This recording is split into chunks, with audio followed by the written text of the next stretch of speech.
Welcome to জাভিয়ান Elon.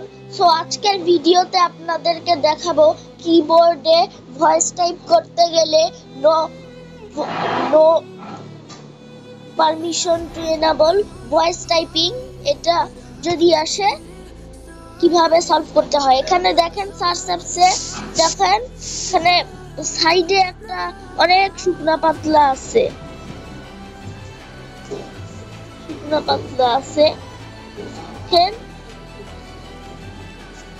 শুকনা পাতলা no voice permission to enable voice typing এটা আসছে। No permission to enable voice typing. So আমরা প্রথমে সেটিংসে চলে যাব, তারপর অ্যাপস এন্ড নোটিফিকেশনসে আমরা সি অল 52 অ্যাপস এটাতে প্রেস করতে হবে। সো তারপর টাইপ করতে হবে কিবোর্ড,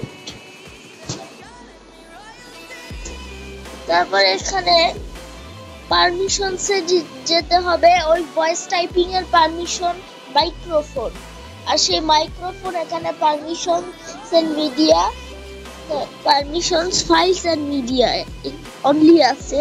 আর এখন নট অ্যালাউড হলো মাইক্রোফোন। এখন আমরা মাইক্রোফোনটা allow only while using the app,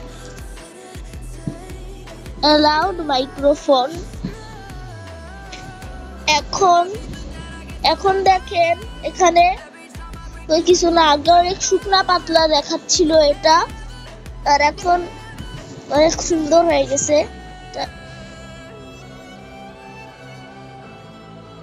এখন এটা কাজ করতেছে। তো ভিডিওটা ভালো লাগলে একটা লাইক আর সাবস্ক্রাইব করতে ভুলবেন না।